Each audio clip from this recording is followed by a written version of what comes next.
What up, what up, what up? How art thou? How y'all feeling? Another day, another dollar.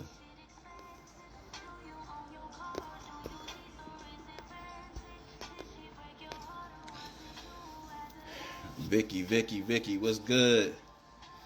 How you feeling? Welcome to the Playas Circle. I'm glad to have you. Our guest of honor is already here.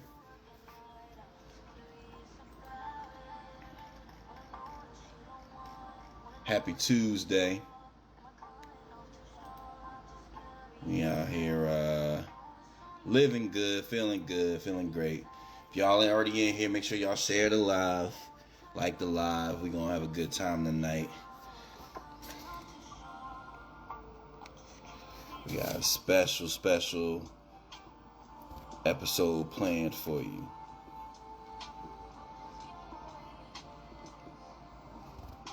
Should tell my peoples. Gotta tell my peoples.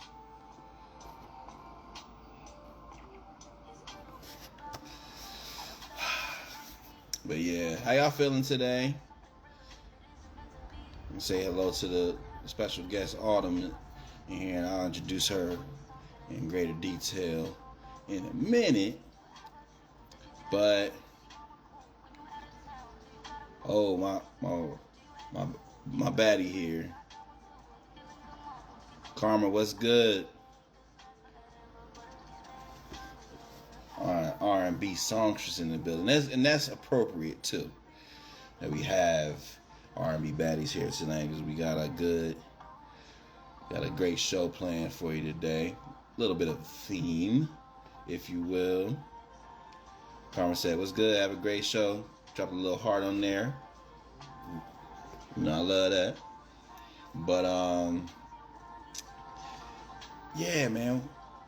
Tonight, well, first, before I even get into that, let me give y'all the title of the show. All right, tonight's episode is appropriately titled, "I woke up looking for the broccoli. Bank account had Brussels sprouts."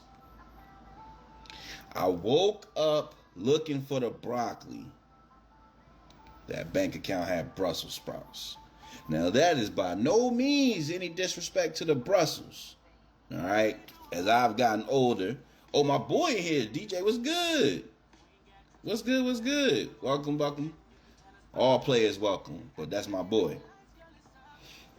But as I said, no disrespect to the Brussels. As I've gotten older and as my palate has matured, I appreciate a good Brussels sprout, properly seasoned, of course.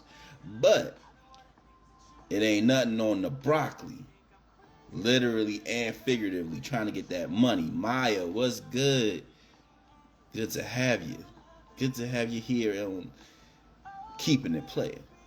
But as I was saying, you know, I find myself just occasionally quoting our boy K-Dot, Kung Fu Kenny, woke up looking for the broccoli. Because we all trying to get to this bread, this cheddar, this cheese, these chips. This green beans, whatever you call it. But as he says, I'm looking for the broccoli. And the broccoli wasn't there. Looked more like Brussels sprouts, if I'm being honest. Malik, my boy, what's good? But that's alright. Like Maya Angelou, Holding, Sarah Lee, Still I Rise. Malik said, I just walked on something pivotal. Always, my brother, always. You get nothing but blessings and lessons up in here.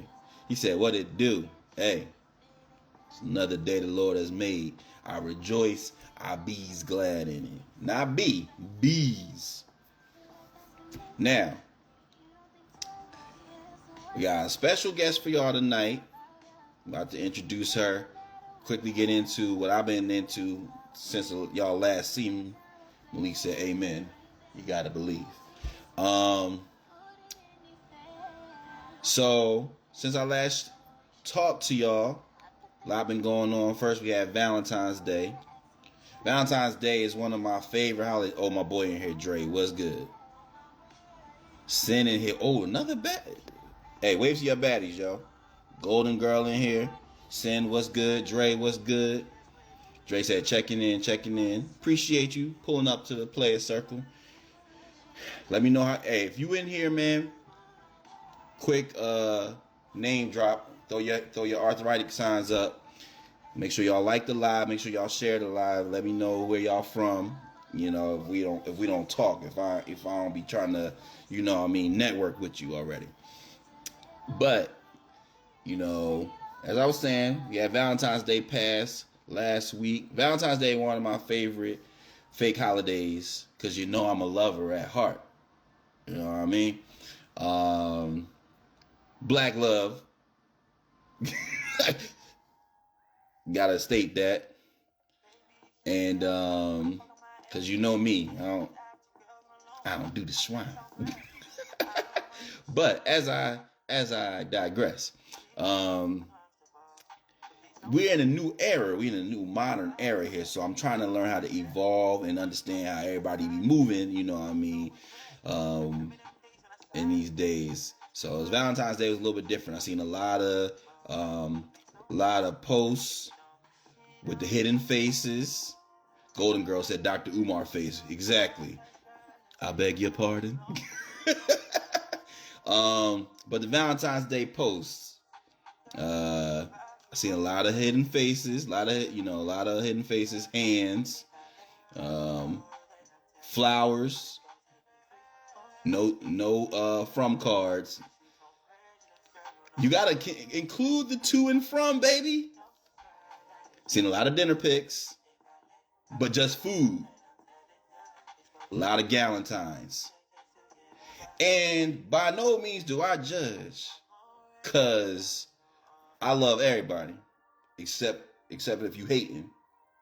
You know, I don't love that. I don't like that. But as an advocate of the love, as an advocate of black love, you know, I want to see everybody. I want to see them celebrating. I would prefer to see more group photo shoots. But we it's a work in progress. So Dre said, Ceddy P, don't give up the secrets, brother. Listen, man, we don't gatekeep at the Playas Circle. We keeps it real. I love it though. Because if I see that, right, that means there's still a chance. If I don't see no faces, no face, no case, that means, so you're saying there's a chance. Respect everybody that can be keeping it private, you know what I mean? But on the flip side, respect to all the players. Shout out all the players that got they first post from their girl. Shout out all the first time postees, because you made it. And I'm proud of you. All right. It takes in this era, this generation, it takes a lot of hard work to get to the social media page. And if you there, I'm proud of you. All right. But that's all I'm saying. For all my single players, keep striving. All my single ladies, I love y'all. You know what I mean? And we gonna keep rolling. My girl here, Danielle Meeks, was good. Wave to your baddies, y'all. Make sure y'all wave to the baddies when they come in. You know, I respect the players. But damn, y'all. It's about the ladies. I ain't even gonna sit here and lie to you. But in addition to the Valentine's Day, we also had the All-Star Weekend. The All-Star Weekend was cool. I'm lying. It was mid. Now, I'm not a hater. What? As I tell y'all, any of my previous guests and previous viewers, they'll tell you, I always say, you got to have a little bit of hate in your heart. You got to have a little bit, because the hate regulates the body. You know what I mean? It keeps all the things properly flowing. You know what I mean? So you gotta have a little bit of hate in your heart. But dare I say, I don't want to overdo it, but let's focus on the positives first, right? So it was a lot. The All-Star Weekend was held in San Francisco. So we had a great celebration of the Bay Area. Y'all know the Bay Area. You know the Bay Area's got crazy culture. You know what I mean? I seen E40. I seen Sweetie. You know she bad. They brought out In Vogue. Y'all, they had Too Short on a nationally televised production talking about something. What's my favorite word? They literally had that. It was crazy. I said, crazy times we live in. Never thought I would see Too Short, the Freaky Tales man himself, front and center at an NBA production. We have risen. But, as I said, we also got In Vogue, La Russell. Man, we had Tony. They had Raphael Sadiq. And shout out Raphael Sadiq. Raphael Sadiq, man, whoever laid his fit, that motherfucker, that joker looked like he was 35 years old. I said, damn, who the young brother leading the band? Wait, that's Raphael Sadiq. I said, this nigga's killing it. It feels good. Yeah. I said, you all right. So those were the positives. We saw a lot of Gary Payton. You know what I mean? Dame Lillard, who's also from Oakland. They celebrated the culture. That was good. Now, some of the negatives. Let me get my hate out to regulate the body. First of all, we had, during Black History Month, Dr. Umar face, we had a white man win the 3-point contest and the slam dunk contest. How did it happen? We not putting forth our best effort. It's Black History Month. Still 10 more days, y'all. Don't act brand new. And then after more, white boy win the 3-point shootout contest, whatever. As a man from that migrated through the suburbs and studied caucus culture, just to protect myself, of course. I understand. They always got the rim in their driveway. So, you know what I mean? They gonna be shooters. Slam dunk contest, that's supposed to be us, baby. That's supposed to be us. But then after the boy went, and mind you, this is his third time winning in a row. So we a little bit behind. They gonna be like, Ja Morant gonna be like, oh, maybe we should get in it. You think? Anyway, outside of that, they had a new format for the All-Star game. Usually, back in the day, it used to be East versus West, but the players been really just like dogging it, you know what I mean? Not really playing super hard, so the NBA is like, we got to try something different. They're like, yo, let's split this in from 2 teams to 4 teams. We're going to have a little tournament, and we're going to have the rookies, a.k.a. the Rising Stars, play. That didn't go over as well with the veterans as expected. So my boy, Draymond Green, supreme hater and all-star player, we got to give him his props a little bit. He was a commentator for the weekend, and that brother was hating. He said, the Rising Stars don't belong here on Saturday. That ain't it. That's weak. One thing I love about Draymond, I like Draymond. First of all, let me say that. My boy John in here. What's good, John? Shout out to all the members of the You Gotta Believe crew that's pulling up.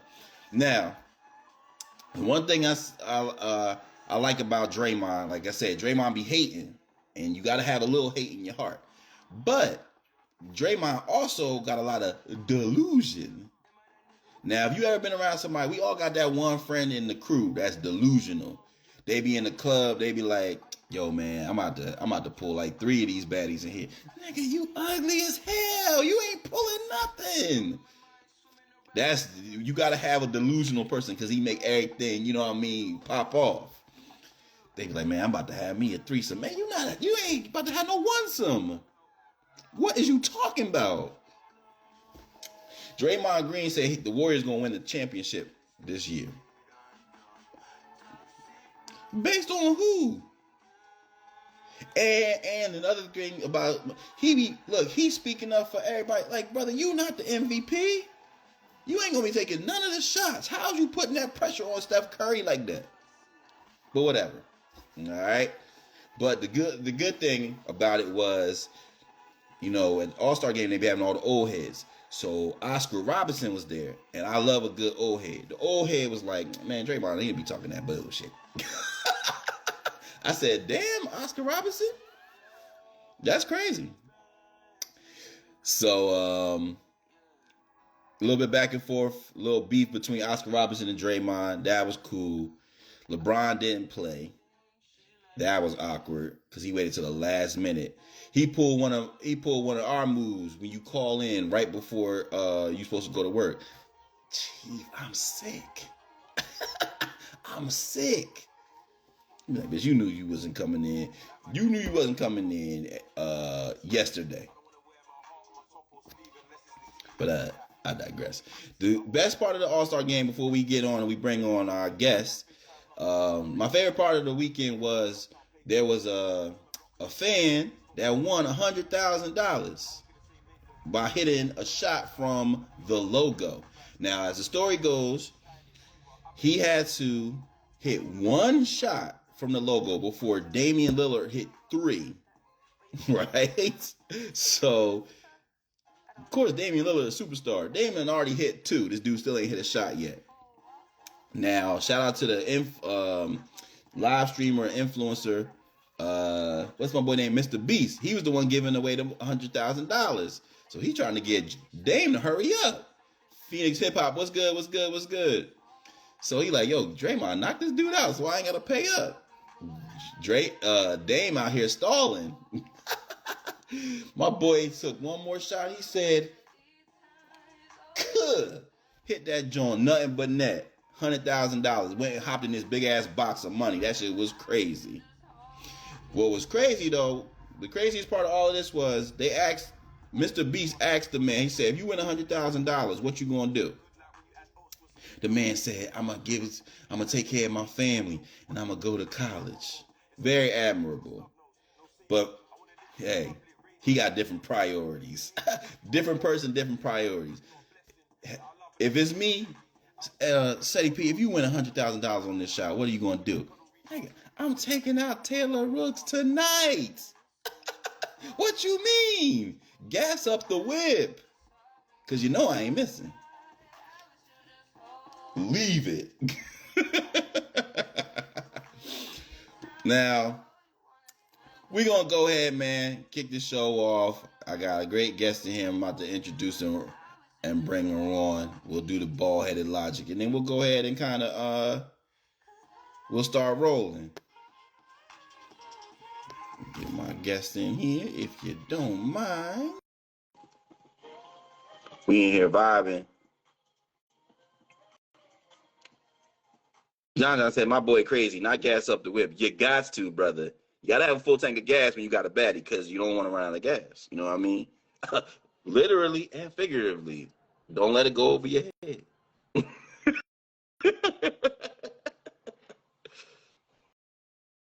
My boy gonna ask me, he's like, man, you be liking the professionals. I see you like Taylor Rooks, you like the professionals. Yeah, brother, you know I'm a man of class.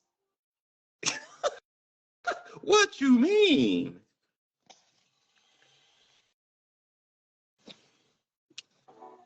You don't play that BS. Wait for my guest to pull up on us. Autumn, if you in here, let me know. We gotta bring you up. King Musa in here, my boy, my boy.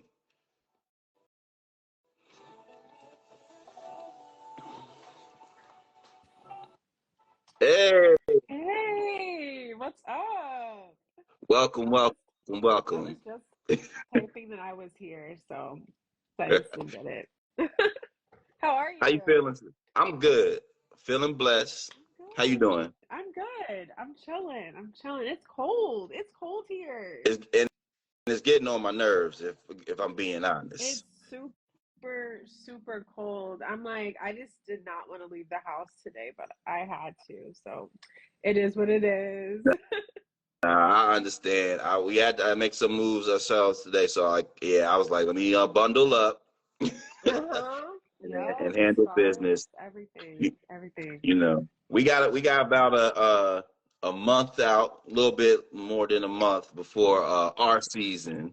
You You know what already I mean? know. And You already know. that's when everything get better. Shout out to all the Aries in the building.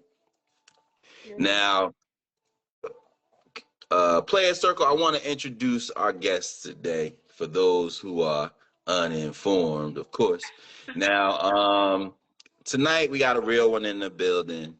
We got journalist, host, true voice in the culture, especially in the R&B community, shining a light on, the different artists that's making moves in the music. Now, you might have seen her on her show, Beyond the Record podcast. She also hosts as well radio in the Two Fleet Radio, Mhm. and the editor of one of my favorite platforms, Low Key R&B. So I want y'all to give a round of applause for my friend, the baddie herself, Autumn Rayne. Hey, thank you so much for having me. I am so blessed to be here. And that was an amazing introduction. I'm gonna have to use that. Hey, I'm gonna look, have to I use try to that. get them Steve Harvey like introductions. I got to bring you out with style and class. So Period. Period. um, So what we're gonna do is I always want to make sure I leave our folks with what we call the ball-headed logic, right? So Okay. I give them some insight, some things to start kick their week off or keep their week going, and then what Hmm. I'm going to do after that, we're going to get into some questions and chat with you, and have ourselves a good time. So Good. tonight we kick off, as I said, with our ball-headed logic. And our ball-headed logic this week is stop letting the misinformed tell your story. Mm. Okay?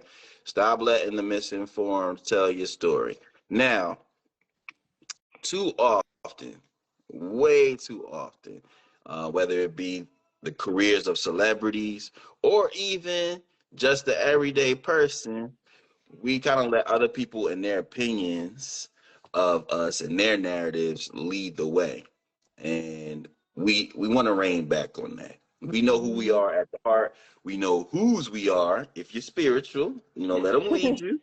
You know what I mean? And we need to always be on the front end with who we are and who we believe to be in ourselves. You know what I mean? And we always room for growth, of Hmm. course, but we cannot continue to let people who really don't even know all that we've been through and what it took to get up and be standing in front of you to try to tell somebody else who you are in the person in the flesh. So Hmm. that is our ball-headed logic. I want y'all to make sure that you tell your story and express yourself and who you are. Don't let the misinformed tell your story. All right. Good. So that is how we kick off. And now, of course, we get to our guest of honor. And Autumn, I don't want to limit you to um, your primary forte, which is the R&B genre. I know you really do it all, but I did want to speak on that genre because it's kind of having a renaissance of Hmm. sorts, For sure. and but it's also having an evolution. So, being that you are a person that, you know, speaks with a lot of the artists and a lot of the major players in there, I wanted to get your perspective. Now, Hmm. R&B really has been shifting heavy over the past few years.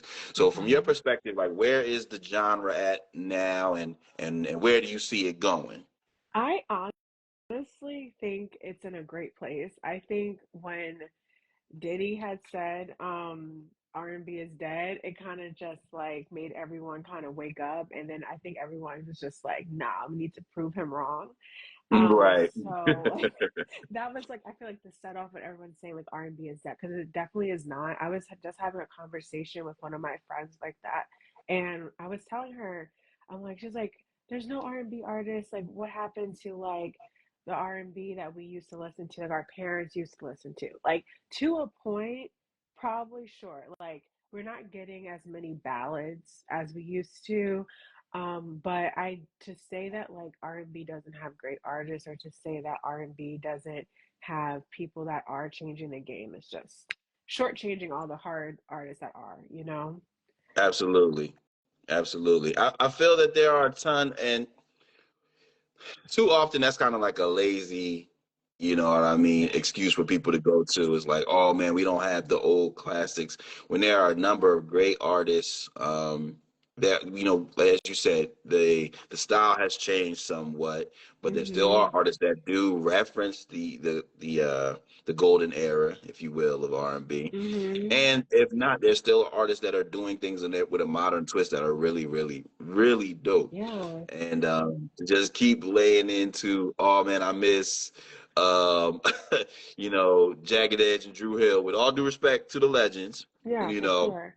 there are still some great artists, the Coco Jones, the Leon Thomas, the Hombres, the Eric Bellingers. It's so many, and then even the independent artists that we get to cover, the Mm-hmm. Cedric Brazils, Mm-hmm. the Leia, the Leos, and Mm-hmm. You so many know, more. It's we can't allow that lazy narrative to continue. So I'm glad to hear that you kind of I share that sentiment with you. mm-hmm. Um, You got that right. yeah. So now, in addition to that, so as we're talking about how it evolves, it's a very interesting space because we have, in addition to the lovey dovey stuff, we've kind of evolved into a place where we have some different subgenres of Mm-hmm. R&B. We have our toxic R&B lane. We have. I think what is interesting is like R&B and hip hop being so tightly joined at the hip. You started to see a little bit of the Mm-hmm. mesh of Yeah. it, and even like our rappers starting to use like melodies, and we've been having auto tune for a while, almost probably maybe like 20 years now. So that's crazy. But Mm-hmm.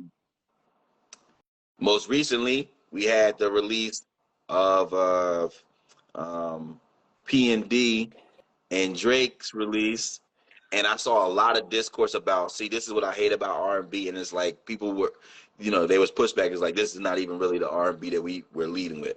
So Mm-hmm. I say all of that to say, um, if you look at that with so many different subgenres and so many rappers singing and singers rapping, do you think that the lines are too blurred, or is this just Mm-hmm. like a natural evolution of the game? That is a good question. I think honestly, it's a natural evolution because Okay. I think it's just people are experimenting more. I personally like to see it. I had this one guest on my podcast last season, Nick. He's from North Carolina. He's great. He does singing and he raps. Okay. There's another artist that I interviewed a couple years back. His name is RJ, and he does the same thing too. I think I don't know. I think okay, before even all of this like Kendrick Drake mess or whatever, um, I still think like I fell in love with like Drake's like honesty in his lyrics. Like now is very different. Like what he's doing now is definitely something that I'm just like side-eyeing for sure.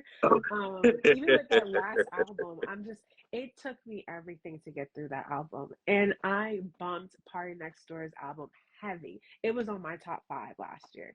So Okay. Okay. yeah, I really, really like that album. But the thing is, like, what the heck? Like, I don't know what Drake and them are doing. But to answer your question, I think it is an evolution. I think that I love to see artists experiment. I think there's a time and place for everything too.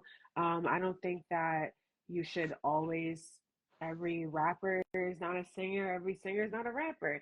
Personally, I love when the R&B girlies rap. Like I love hearing like SZA do her little like rapping, like smoking on my X pack, or just like I don't know, I think it's so cute. And even Beyonce when she raps, like Right. I think there's a time and place for everything. She's not rapping on every song. I don't think she would ever consider herself a rapper, but she's experimenting with her musicality, and I just feel like that's something that every artist should at least try if they want to, at least.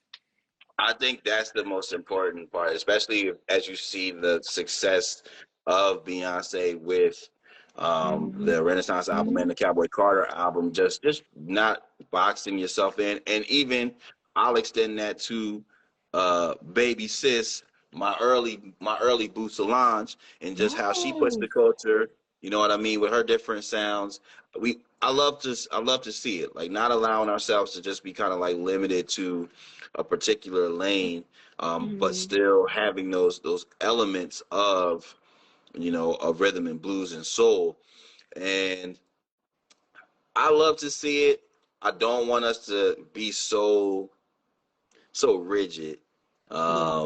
but I also think just because of that, we walk a fine line, and we have a responsibility to like let people know that, yeah, this, while people may kind of like merge into the lane, it doesn't necessarily mean that like that's where they are parked or that's where they even want to be. True.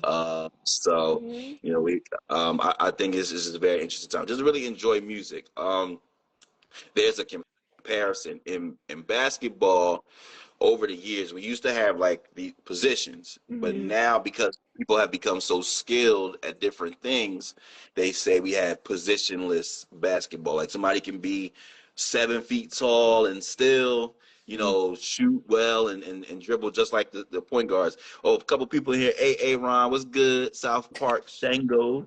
And I seen a couple other people come in. Good to have y'all in here. But yeah, I think that's where we are right now. Just a continuous evolution. People just Mm-hmm. trying different things. I saw one of the songs that was came out this week with Georgia Smith, Yes. had her rapping. So Yeah. the song "Crush" over there. Like we just Mm-hmm. kind of getting a little bit of everything. So Exactly. it's very And interesting. I will Now, say, like, sorry, like I will say though too, it's just like I don't think it's just completely what R&B is. Like you said, like it's like a subgenre of R&B. And I think that it's okay to mix elements like when it makes sense. Like I think about like Future, I believe that was his first Grammy he got for Wait For You, and that was using like a Thames song off of that. So I just feel like but he's never done anything really like that before. I mean, he's collaborated with R&B artists before, but nothing to that stature, in my right? opinion, which is I feel like why he got the Grammy for it.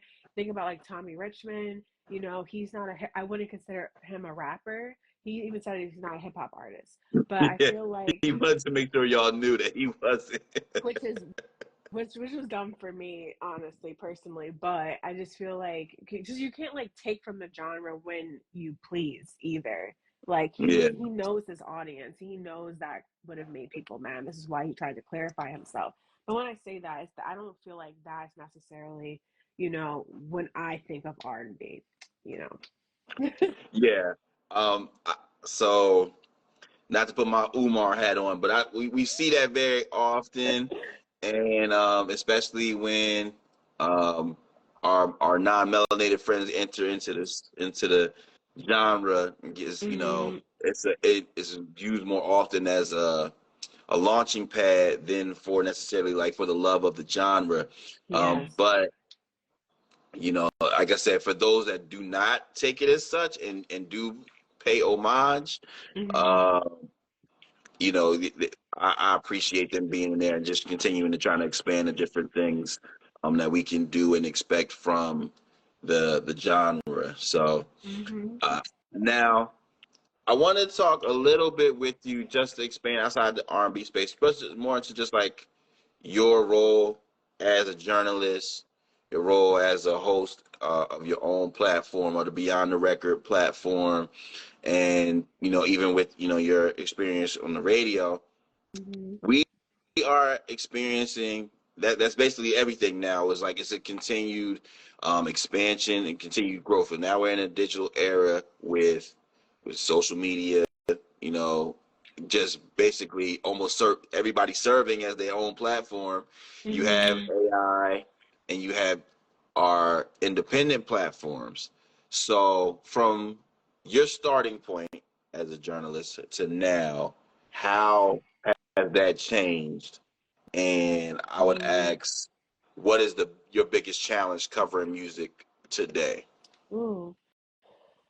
So my background so I started in broadcast, but on the producing side, and I did a lot of learned how to like direct, and I did a lot of stuff at my first job. So shout out to WPRI in Rhode Island.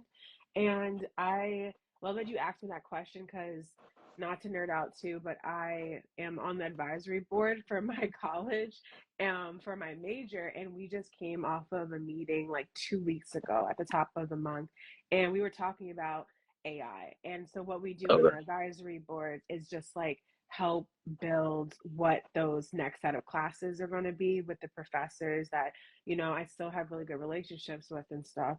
And one thing that my old boss said, I realized, and I took with me after that meeting, is that we're just going to have to adapt to AI. Like, we can't be scared of it. Okay. We just have to be able to include it in our everyday, and it's going to just look different. Like how social media took over, that's just probably what's going to happen to AI in the next 5 years. It's going to advance and advance. And we just have to learn, like, as journalists, to accept this and then see how this is going to better our careers. And I'm not saying like writing from AI, like making a paper out of AI. But I do think one thing that we can do is just become really good editors, because that's something that AI can't do. They're not going Yeah. to be able to put that human feel in something. So I'm trying to embrace it. Personally, I don't use it on anything that I do. So after coming off that meeting, I was like, maybe I need to embrace this. Like, I learned something from this. So that's what I heard. And this is just from different media professionals, like that was TV, film, production, newspapers, still online, all types of media, radio. So it's just like we just gotta embrace it. It's gonna be Yeah. weird. It's gonna be weird, but gotta do what you gotta do. I, I mean, I love that perspective. I know, well, let me say this. Mm, I don't have the same writing background as me, per se, a journalist or broadcasting. I do have a mm. separate writing background. And what I found is that people with writing backgrounds are not as excited Oh, oh yeah, to for sure. necessarily to embrace the AI and its uses. I have become personally a little bit more open to it because of my needs as an artist manager. Um, Mm-hmm. and what I found is that it has continued to improve, and there are some benefits from it. But there is a sense, a lack of personal warmth a lot of times. Mm-hmm. It is trying to get better.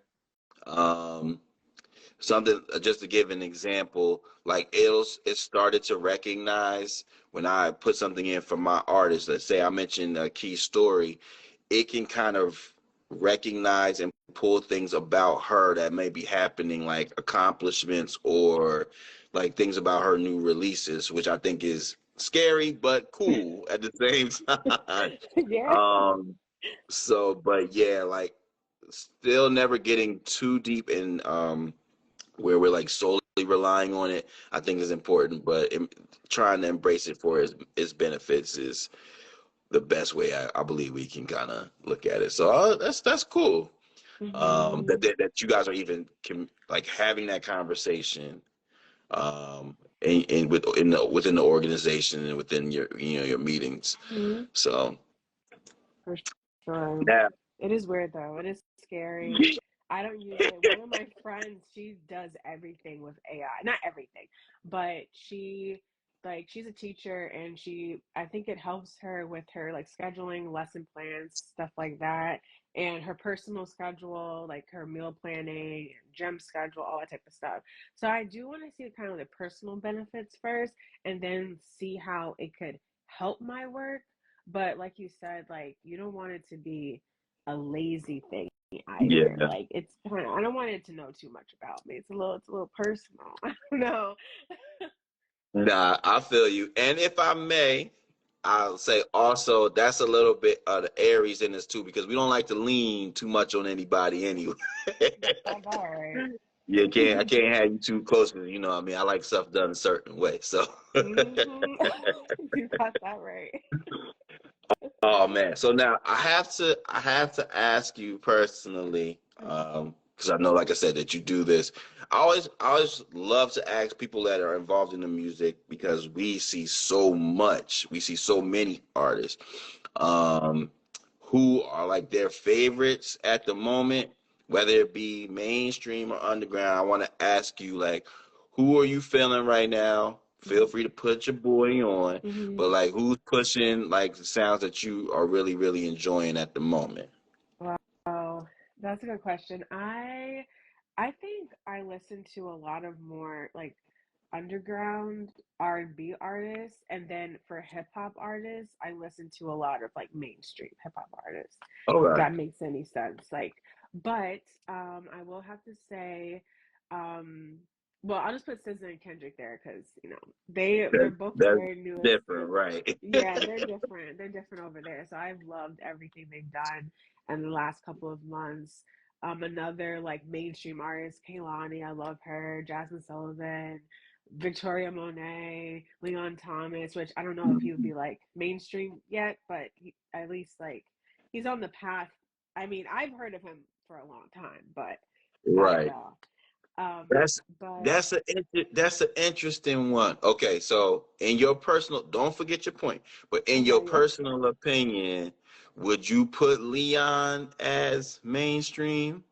I want to say yeah, I want to but say yes too, just because like I think he's been a great artist for so many years. I think people now are catching on with Mutt. Like that is his like album that is introducing himself to like such a large audience. Um, I would love for him to be nominated for Best New Artist next year for the Grammys. Like that would be a personal win for me. I would love that. But to answer your question, I would say maybe not yet. I think 2024 was definitely the jump off point, but this yeah. year, for sure, for sure, he's got it in the bag. I feel Um, like every I feel like these artists have these major moments and pushes. So mhm, on the hip hop side, I feel like we experienced that with Doechii this yes, year. And Doechii's been around for she has been around, but this was a uh-huh, real big breakthrough. And I feel like with the album Mutt, people really got to experience him and in a similar fashion. I've been on the Leon Thomas wave for a mhm, little bit prior to Mutt, but um, with them just receiving or having so much success this year, it's easy to kind of push them. But I would agree, like they're like right yeah, there. You know what I they're mean? right Like there. so, you know, I think he will um, be or will have success in the new album or new artist categories next year. For It's just sure. it's so crazy how like those cutoffs push things so far back. Because like if we're talking about Mutt next year, like it'll literally be almost like a year removed from when we was having it. So, but hey, when you Exactly. win, you win. When it's your time. Exactly. So I'm like really happy for him too. And just to on like the underground artist front, I will say like literally everyone I've had on my podcast, they're amazing in their own right too. So definitely check that out for sure because I genuinely love all of their music. But to shout out some people, like I said, Nick earlier, Zay Franz, uh Hold on to say. I literally have Akila, Zaina, Tanir, uh, Yeah. Shout out to Near. Anila. Yes, I love Tanir. She's an Aries. Yeah. Oh, yeah. She's an Aries too, so it's just like, yo, eye to eye. Yeah, but there's just like literally so many. I don't know why. Yeah, but I listen to new artists like every single day. So definitely come over and send me stuff.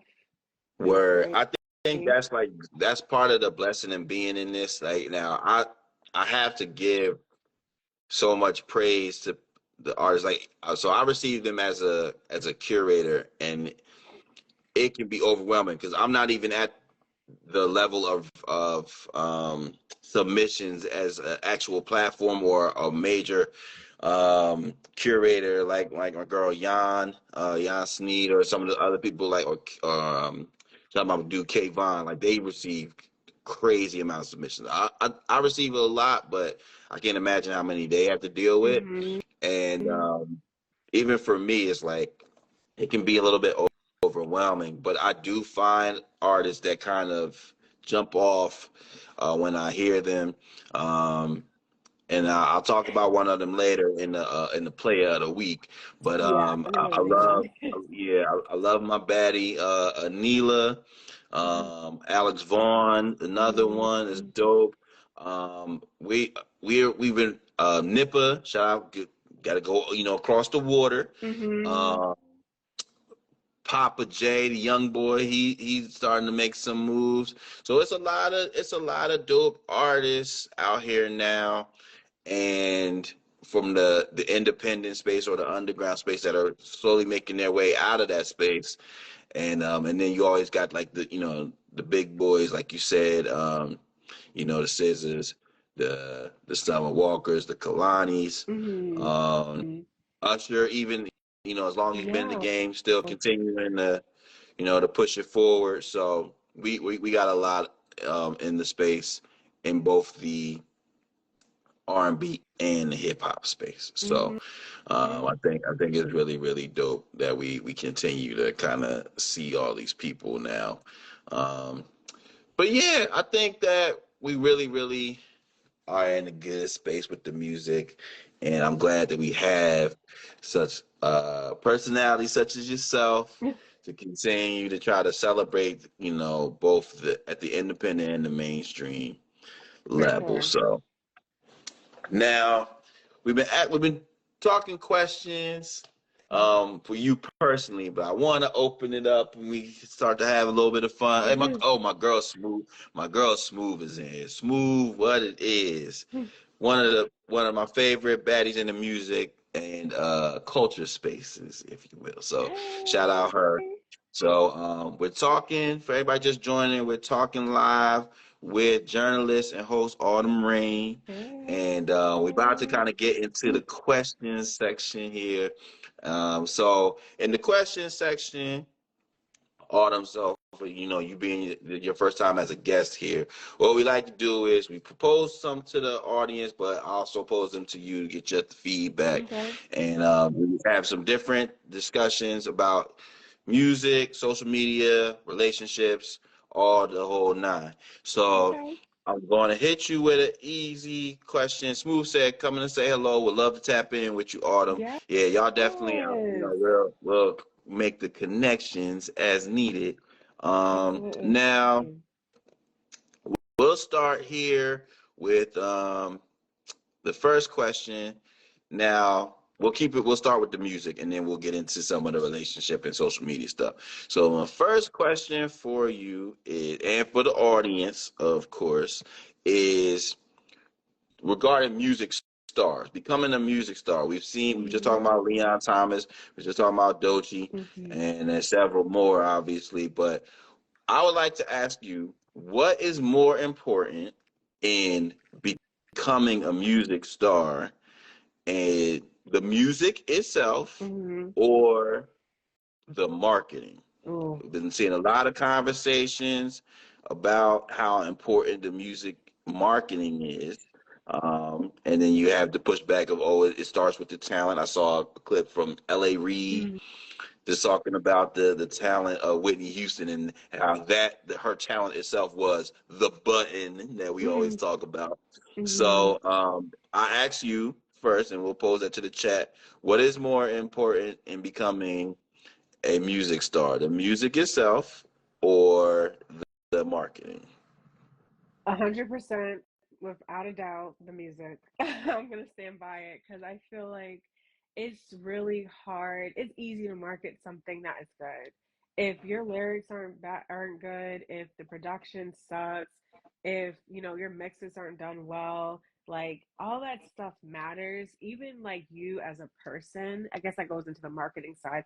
But I just feel like when the music is good, everybody got an easy time. Like you have an easy time selling yourself. The people around you that want to see you win have an easy time selling you. So 100% the music, like lock in, and don't have a lot of yes men with you or women, by the Okay. way. So, Now, for the sake of conversation, I will be serving as the, I'll say, the holy advocate. I don't want to be no devil's advocate, but okay. um, in my experience, I do believe that the music is always at the forefront. But when we're talking about Switzer, what's good? How you feeling? When we're talking about reaching stardom, I'm I'm going to point to the marketing. The only Okay. reason I point to the marketing is because for two things. If we're talking about superstars, I think the music is that's the standard, right? When Mm-hmm. you start to get to a certain level, when you start to becoming a star, I think that has to be there. But I feel like the marketing and how people are being introduced to this music in this generation, this era, is changing to the importance of the marketing. Mm-hmm. They always say Mm-hmm. if a tree falls and nobody hears it, did Didn't it fall. really No. fall? True. So That's with valid. some of the recent, I feel like I'm trying to use another example other than Doechii, but Doechii like really had such a big year, and I felt like her music obviously was very good.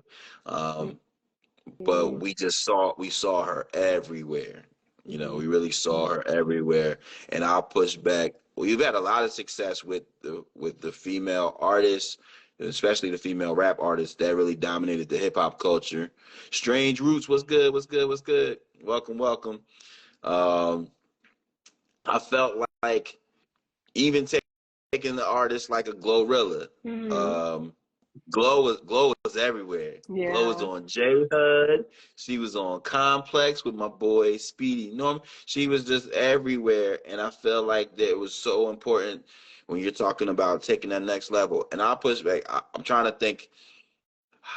Leon is. I would say Leon Thomas leads more to your argument of the music. He Mm-hmm. does press, but like the music just kind of catapults him.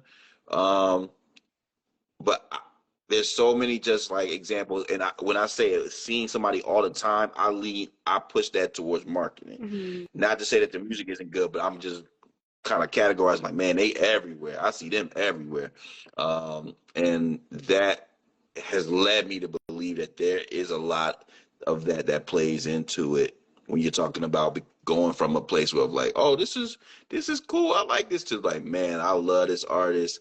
This artist getting getting so many accolades, and that, I think that leads into marketing. I think it So goes hand in hand for sure. Like I'm yeah, thinking about like even on the pop side, Sabrina Carpenter this year, she yeah, was everywhere. Everywhere. Like she had a partnership with Duncan. She's on Saturday Night Live, like literally doing everything. And to your point too, just like you named Doechii and Glorilla, they also had like really good projects yeah, last year. So yeah. it's like you gotta have something. Or even if you want to talk about Ice Spice, like she's been I a was gonna little go there lower. too. Yeah, you're gonna see. You're gonna go like she was everywhere. What that was like 2023, everywhere. Last year I didn't really see her, but it's also because no shade, no shade. That album, it wasn't there to Yeah. promote. You know what I'm saying? How many times people would have loved her to have on their platform just because of who she is? Like she has a name now. If you like her, if you don't, but people know who she is. So it's just, but the album wasn't there. Didn't do what it needed to do. Yeah. So Yeah. that's why I think this it's such an interesting dynamic. Mm-hmm. And Playas Circle, the players baddies that's in the chat, y'all drop y'all thoughts too. Like, what do you Mm-hmm. think is more important, the music or the marketing? Um, she's a great example because we just got a wave. She came through. It was like, you know what I mean, like a force of wind, and Mm-hmm. it was we could question whether it was the appropriate time or was there enough there to last. I think the Munch song, and I'm trying to think of what the other record was that popped out after that. But they were great lead-ins. Mm-hmm. Uh, I would say, but like Golden Girl said, well, first Golden Girl said good PR teams.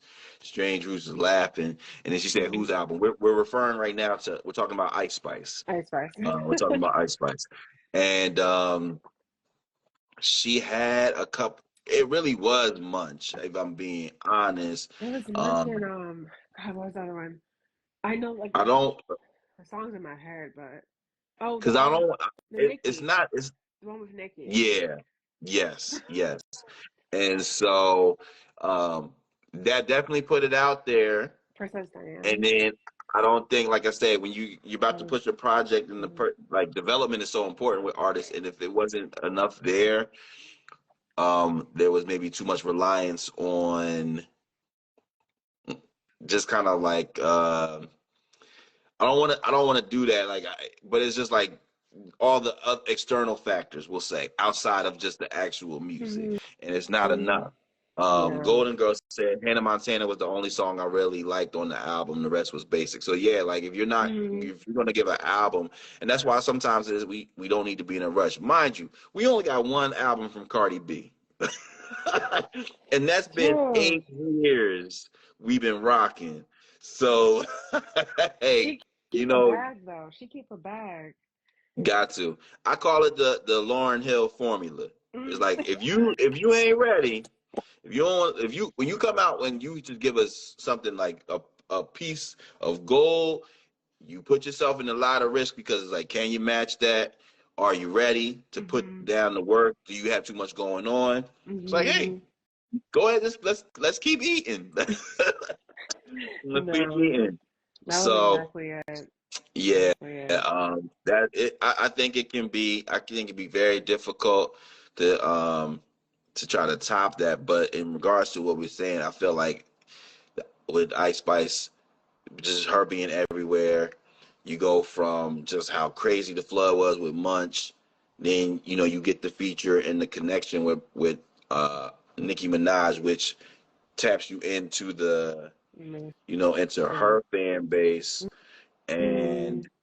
then it got crazy. Then she's hanging out with Taylor Swift. She had the feature with Taylor Swift too. That's So true.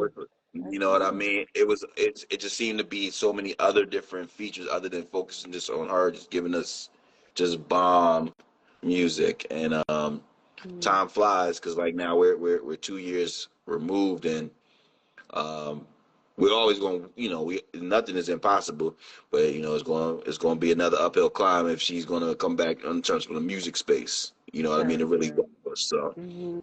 but That's very all true. right, all right. So I feel like you got the hang of the first question. So now let's try to get into. We're going to shift into a different space. Mhm. We was talking earlier today before you came on Mhm. um, about Valentine's Day just passing, Mhm. and so I was joking around. I said I've seen a lot of hidden faces. We call it the Wizard Kelly. Yes. You know what I mean?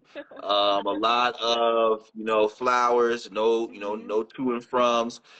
Guys posting dinners without nobody there, and I seen a lot of Galentines.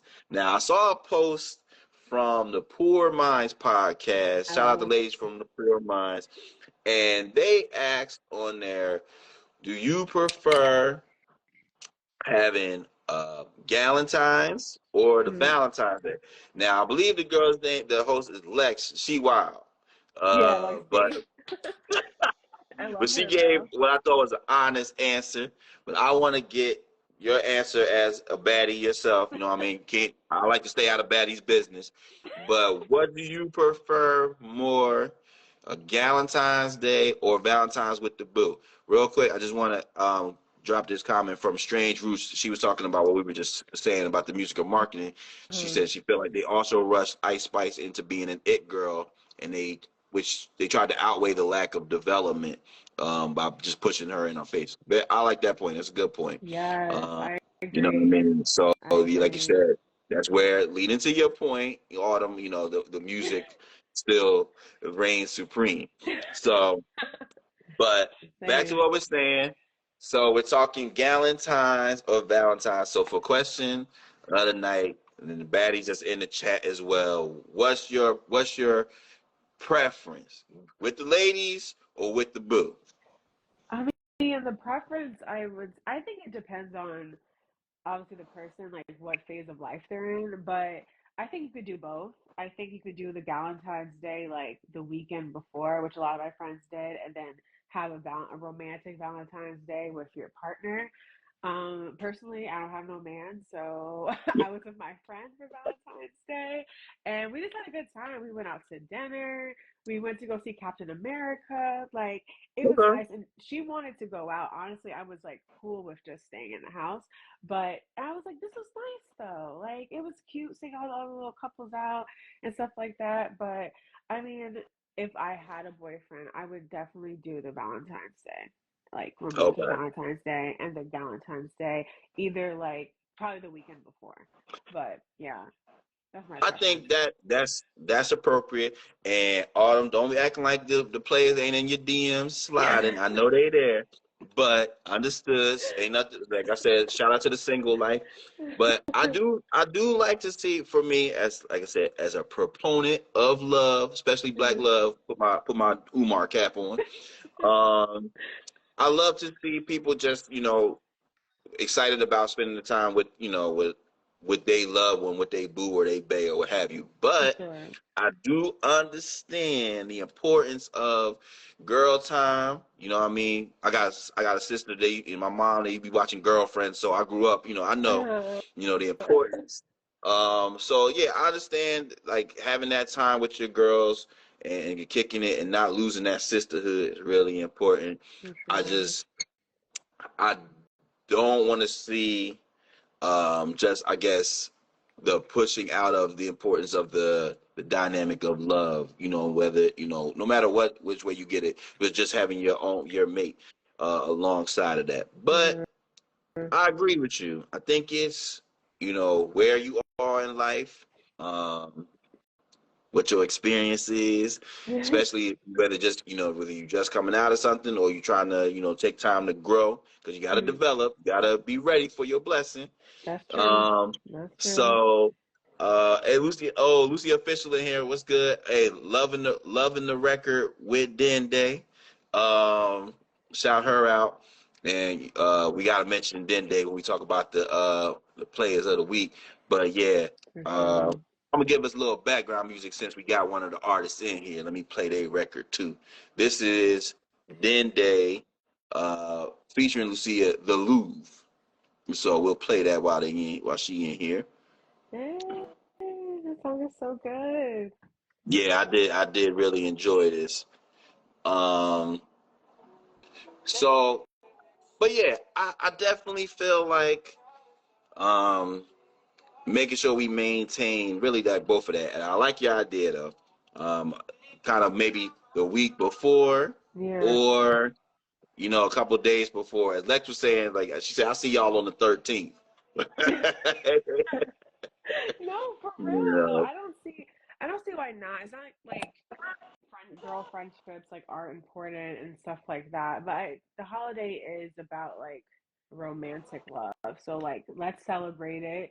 And if you don't have that, that's totally fine. And then you can find a way to work around that and like celebrate with your girls like like Lex said on the 13th. Like it doesn't matter. Absolutely. Like I said, we don't gotta. I I think that just culture, social media, like we've gotten like that. We're trying to just inclusivity is very important in this Mm-hmm. generation, in this era, as we've seen, and there's nothing wrong with that. That being said, I think, like I said, something like a romantic day like Valentine's Day, that could be for the Valentines, and then you have your other times right around that when you celebrate with your peoples. Yeah. And man, we don't really roll like that. So, you know what I mean? We don't have no like bro times or nothing like that. We might go catch a game or watch some, have some wings. We had But the Super Bowl, like you're right. You're Super right. Bowl is You're like, right. You're right. So oh, and they said in 2 years that the Super Bowl is going to be on Valentine's Day. That's scary times, scary hours right I there. want to go to the game. So if I have a man at that point, we going to the game. We figuring out Sheesh. how we get in there. That's 'Cause what. I want to That's what. watch Like it. so. Do you enjoy football? You have a team? Um, yes, unfortunately, Who is your team? I ain't gonna judge you. the Cowboys. Oh, never mind. I am gonna judge you. I forgot we did talk about this before. I Yeah. forgot. Now, since you on my show, so we not going. I'm not going to hate. I'm gonna hate when I talk to you later. Okay. But I would like to. So my team is y'all arch rivals. I'm a Washington Commanders fan. Okay. So Y'all made I it would like far. to. Yeah, yeah. If we get to the Super Bowl, we've been down. We've been down for a long time. This was a special year.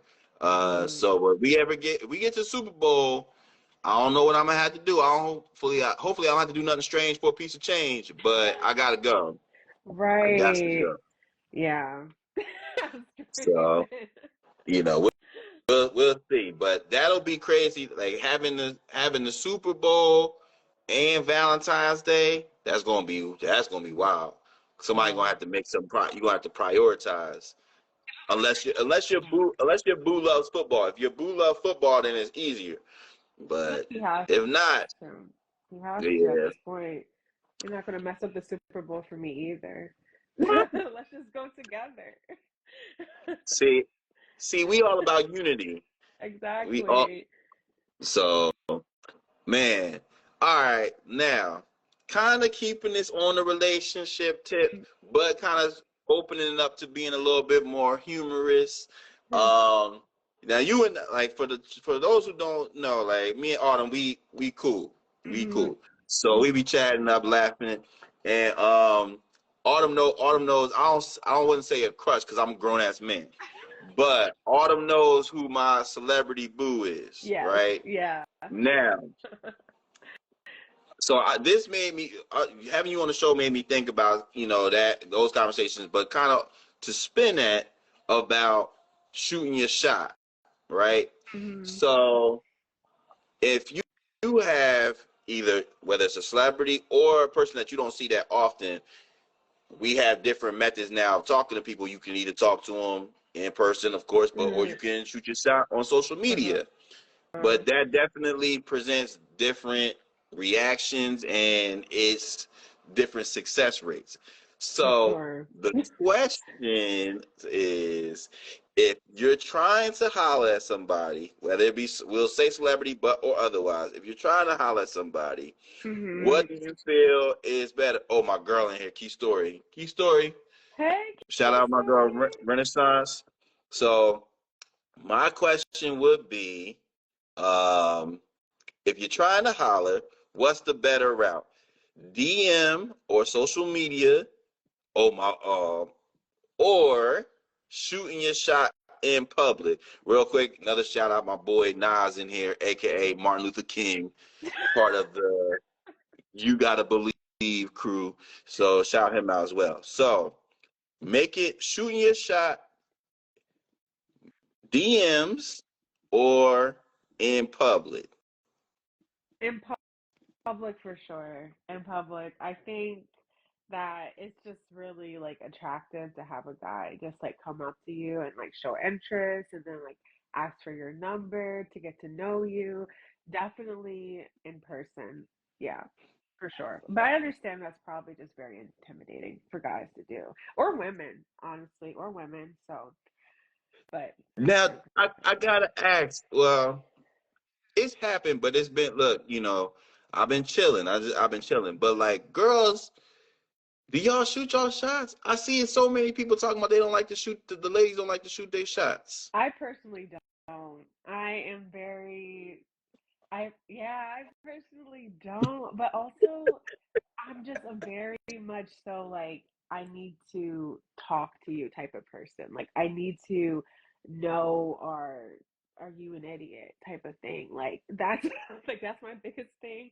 And yeah, physical for sure, but it also has to be just we need to have like a good conversation. I feel like if I leave a conversation it's like, oh, I want to talk to this guy more at least to just get to know him better, like that's a win for me. But I'm trying to say the last time when did I ever? Maybe like college or something. To be completely honest, like it's been a Yeah, minute. it's been a minute. Like I've been pressed. Thankfully the Lord blessed me with good looks and rugged good looks. So every once in a while I'll get that, but the majority of the time I don't see a lot of ladies shooting their shot, guys, and which is not a bad thing. You as a grown man, if you like a lady, you should be able to take your black ass over there and say, "Hey, I'm such and such. Would you mind? Let's go dance or whatever. The young folks is saying now." But Yeah. Or just like um, women do subtle, I mean subtle shots. Like I'm really big on eye contact. I feel like if I make word. a lot of eye contact with you through a venue or like and I feel like you're looking at me too, then okay, I will go over. But if you are just standing with your boys and like you're not looking over at me or even at my friend group, whoever else I brought with me, like I'm not gonna go over. Like you showed no interest even like, looking at me. So it's just like, yeah. So label do subtle things. I agree with that. Chat, y'all can let me know. Let us know in the chat. Talking here for those who just joined with my good friend, the baddie herself, journalist and host, Autumn Rayne, editor of Low Key R&B. But we just chatting right now. We're talking about the question of the night is shooting your shot. Is it better with the DMs or social media if you in them comments or in person? And Autumn was just saying she prefers, in person, and I'm going to co-sign that as well. I think it's nothing better than you catch that, you get that eye contact, you shoot your shot, and whether you get the digits, I don't know if they just giving y'all Instagram profiles and handles now, but if you get them digits, then you still true player status. Hmm. But yeah, I would agree. So Keith said, well, first, let me just say hi to everybody that came in. Shout out to Love Snow, 2000 and Southside Soul for pulling up. But Keith said, yes, the eye contact and the smile. Now, that's my thing. Even though I do be wearing shades, that's because my future is bright. But eye contact is important. Smiling, all that. Those are key elements. As a guy, you got to have a little bit of charm. You know what I mean? Be able to have a conversation at least. Oh, my boy Zoo Ross in here. Zoo Ross 23. What's good? So and Kevin Mims, what's going on? What's going on? But yeah, I think you got to be able to have some game in person. I know too many young men, not to talk old, but too many the young players. They never pulled no girls in person. Everything is through the DMs or through now. I will say the pros of the DM and the social media is it allows you to shoot your shot for somebody that you may have a very um, minimal chance of meeting in person. You know what I mean?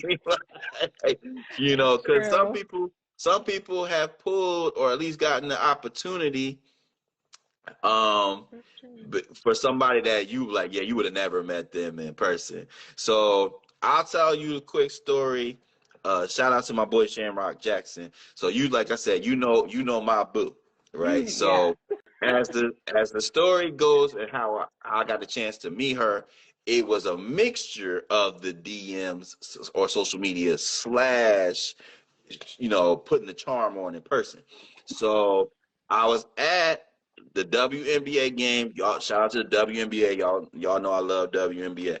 So I'm sitting down watching the game, and I look across, and I happen to see. I said, I know that ain't who I think it is. I'm acting like my boy, big boy in ATL. I know that ain't who I think it is. So I see it, and so I post on Instagram. I'm like, dang, I got the good news is I'm courtside. The bad news is I'm on the wrong side because there go my boo. So then she replied back, come over and say hi. I said, look at God. Look at I God.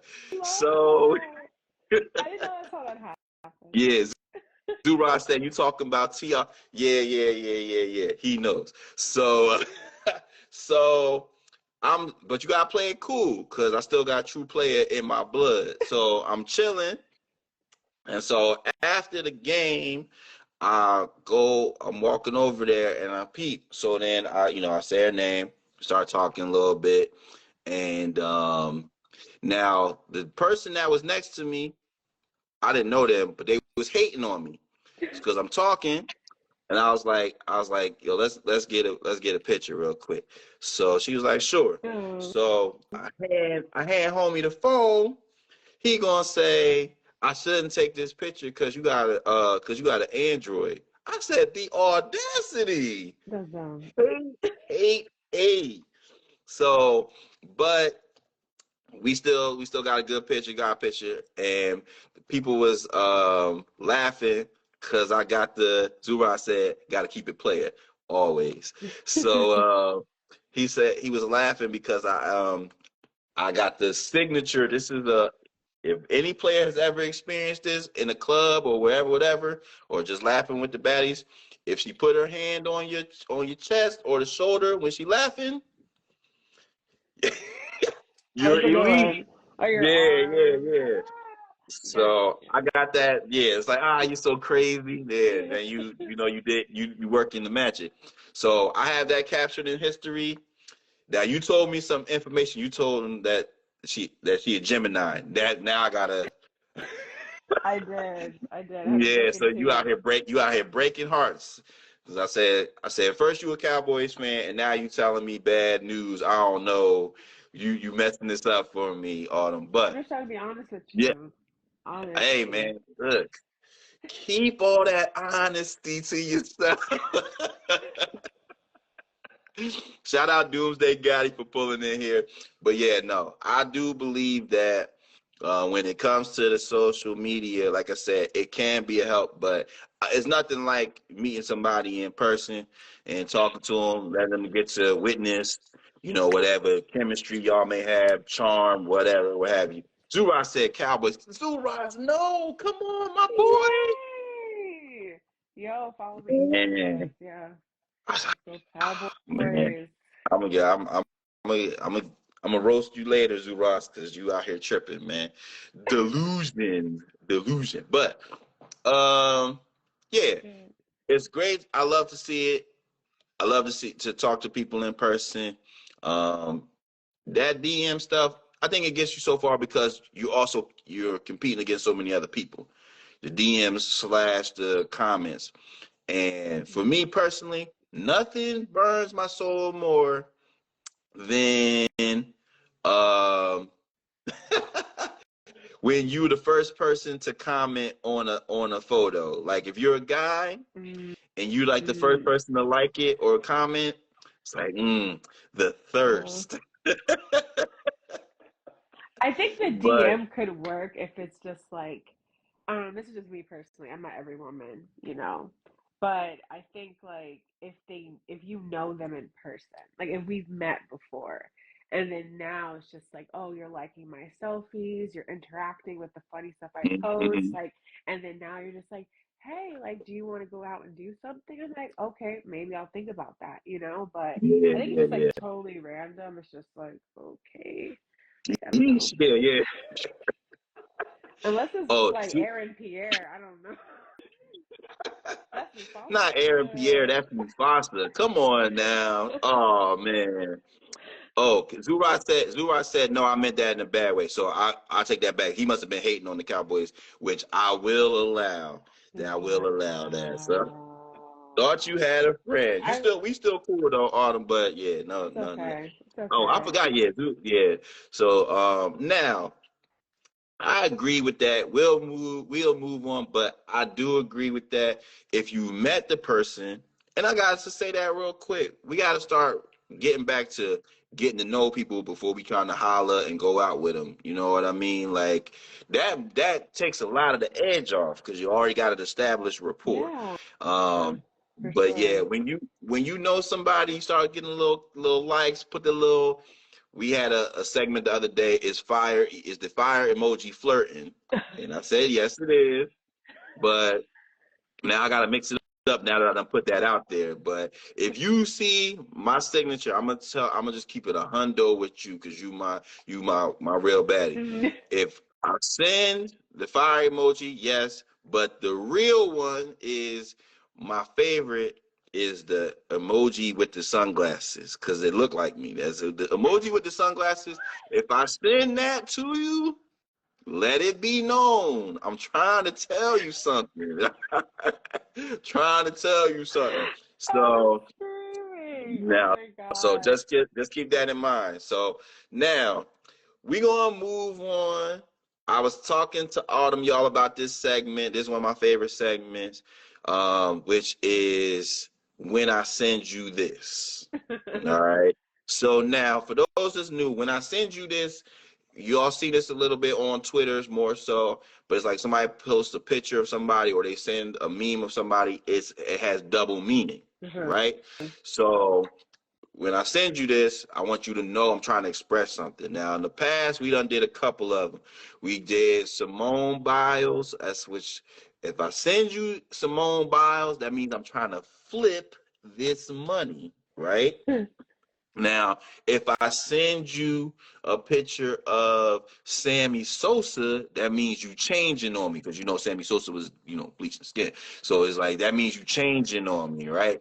But now keep in mind there's different meanings if I send it for my players or if I send you as a baddie, if I send you the same picture. All right. Okay. So now oh, and I got the last one was somebody said if I send you a picture of Joel Embiid, that means I ain't coming to work today. I thought that was pretty funny. All right, that was pretty good.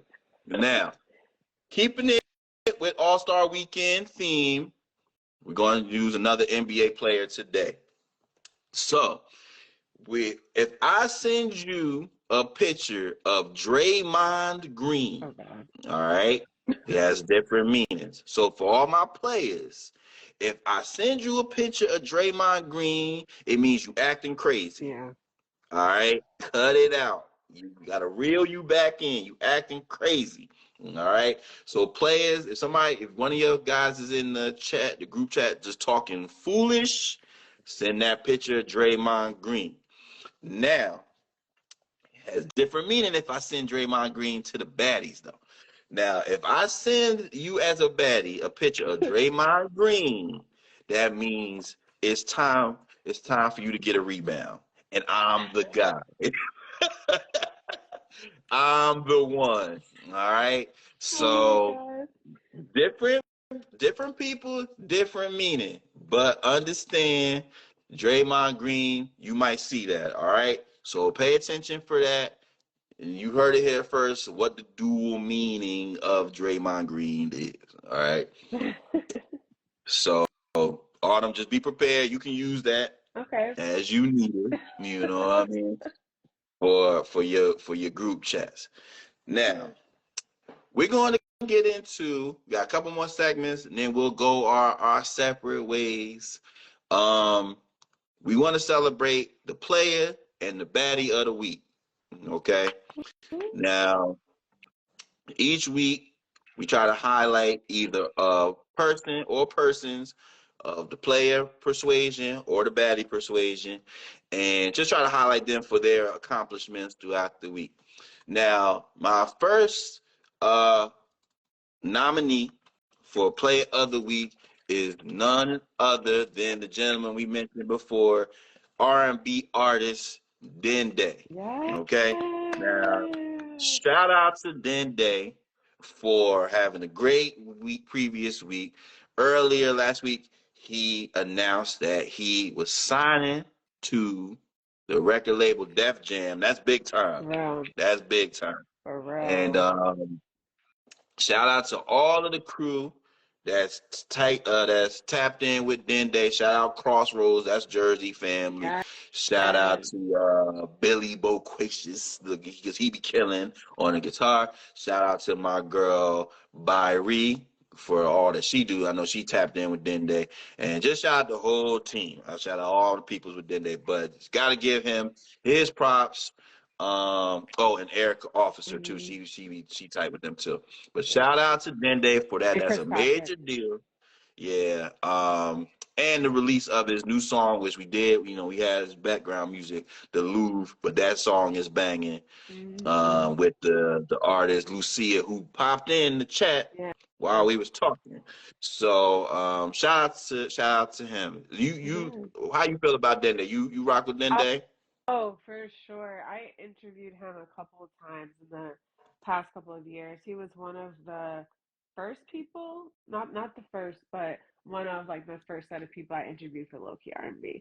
So he has a very special place in my heart, and he's just a kind person and amazingly talented. So I am very, very excited for him.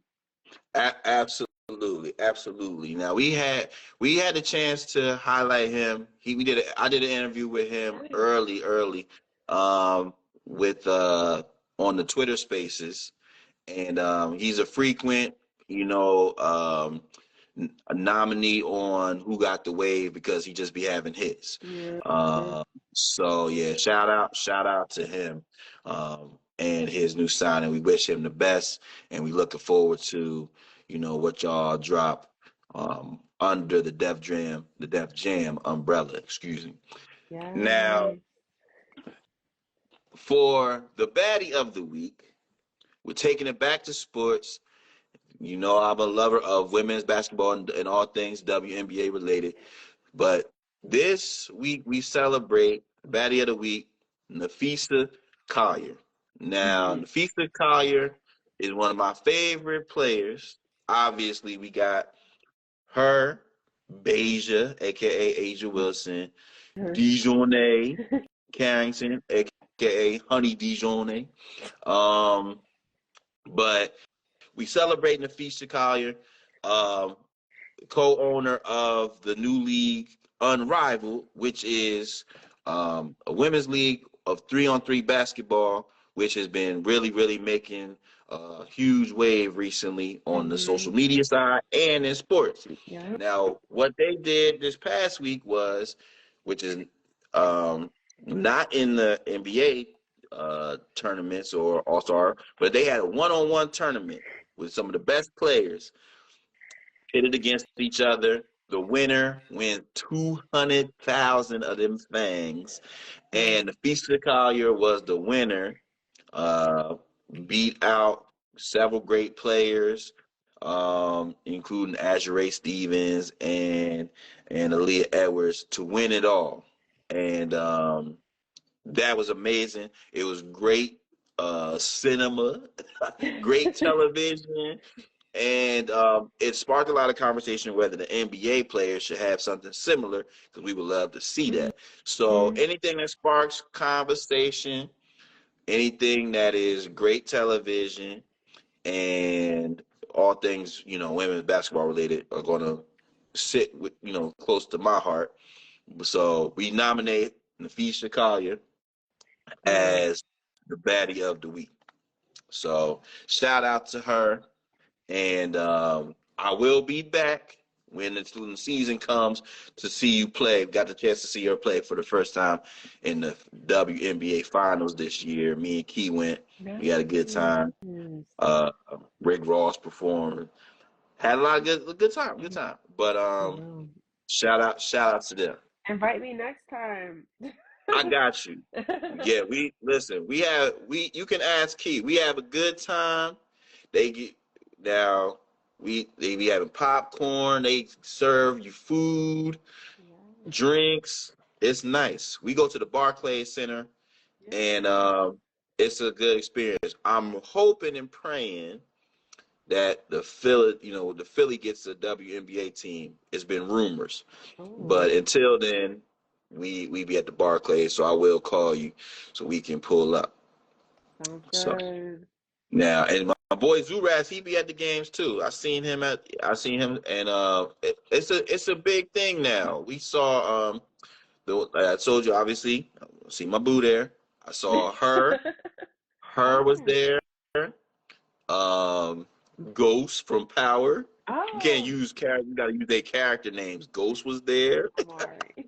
Um, Gail King. I seen Gail King. Wow, Yeah, what the heck? there be a lot of celebrities there now. So yeah, we gonna call you when we pull up in the summertime for Yes, good times. yes, He said, yeah, it was lit. We all gotta go. Exactly, yes. exactly. So now, Autumn, we're gonna reel it all in with a last favorite segment of mine. Then we'll do Ceddy's recipes, and then we will end the night and have everybody go their separate ways safely and soundly, as my grandma used to like to say. Yes. Um, but we have to bring in the segment which we call "What Are You Talking About?" Okay. Now, what are you talking about is a collection of everything that I've been seeing recently on social media and Twitter. Twitter, one of my favorite platforms to entertain. And so I want to bring them to you and get your thoughts. We talked a little bit about this one, so we won't talk about it too much, but there was a lot of conversation surrounding the new album from Drake and Partynextdoor. Yeah. Some sexy songs for you. And I saw a lot of love. I also saw some pushback, as I was telling you before, people saying, oh man, this is why we don't like R&B right now. And I saw some people pushing back to that saying, mind your business. This is not for you. A lot of male commentary about this, and the people were saying, let it be known, this album is not for you. The name Yeah. of the title is Some Sexy Songs for You, which should indicate that it's not for you. Yeah. But what was your thoughts surrounding the release? Did you get to check it out? I And did. if you did, was there anything that you liked about it, or if not, will you check the record out? I did. I think honestly, I have to listen to it again because Okay. I try if I don't like a project, especially someone like from Drake and like I said, I loved Part Next Door's last album last year. I want to give them another chance. I don't know if they deserve it, but I'm going to listen to it again just to collect my thoughts on it.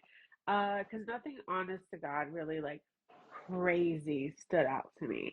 I talked about this on my own show too, but like I said, like what I wanted from Drake is for him to do an R&B album in the fall. I wanted him to shut up, and he couldn't do that. Yeah. So I wanted him to just lay low for a minute or do the Australia stuff, whatever. But I really wanted an R&B album, like Take Care vibes in the fall, and so we could get back to like the reasons why a lot of his core fans really loved him. I'll listen to it again. I'll I listen to it again. I think that's a fair assessment. I'm gonna go back and listen to it. I've Yeah. Now I'm gonna be honest with you. I am somewhat new to the Party Next Door Okay. audience. Now, last year we went to South by Southwest, and we got to go to the Party Next Door concert.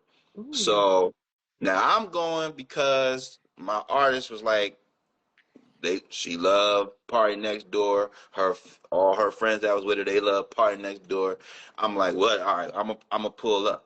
Uh-huh. When I get there, I see nothing but tons of baddies, which allows me to understand, okay, he's the connection. He's the connection. So I need to Uh-huh. get more into his catalog. And then my artist Quest was like, yeah, bro, you got to catch up. But Party Next Door, he be having the hits for the baddies. So Girl. I'm like, okay, respect. I enjoyed myself. Had some of the songs. I think this was a little bit before the album came out, Mm-hmm. and the P4, and so I see the correlation. If he's to do a Drake collab, I'm like, that makes sense. Uh-huh. So I'm like, I had high expectations. I'm still gathering data, like you said. I'm still gathering intel on this to see whether this is something I'm rocking with. Because I'm a casual listener, so you gonna have to reel me in. But Mm-hmm. as I said, this is not for me. However, I do want to enjoy it or have enough information on it so that if I play it, you know what I mean? I'm like, Mm-hmm. oh, this is my jam right here. You know what I mean? You can't say that and Exactly. just be straight lying if I don't roll like that. So, I'm the same um, way. I'm the same way.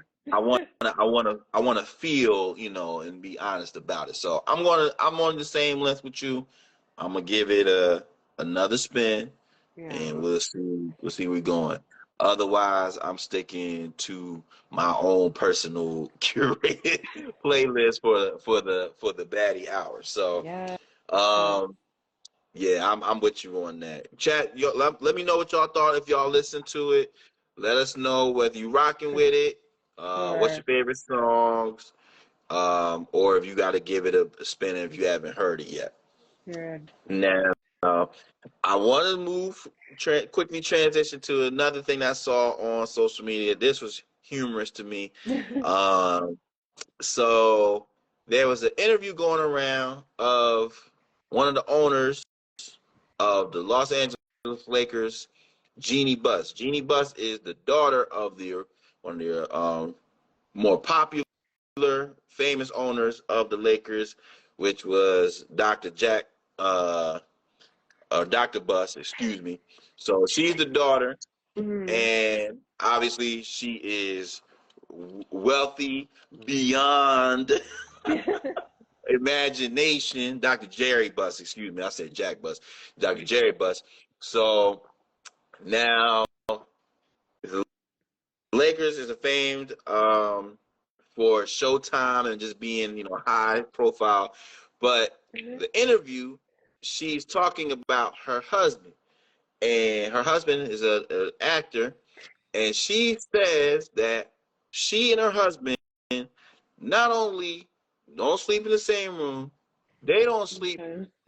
on the same floor. They have She has I guess it's in an apartment. Okay. Now, so you gotta think about rich people apartments. Yeah. She has a whole floor. He has a whole floor to himself on the first floor.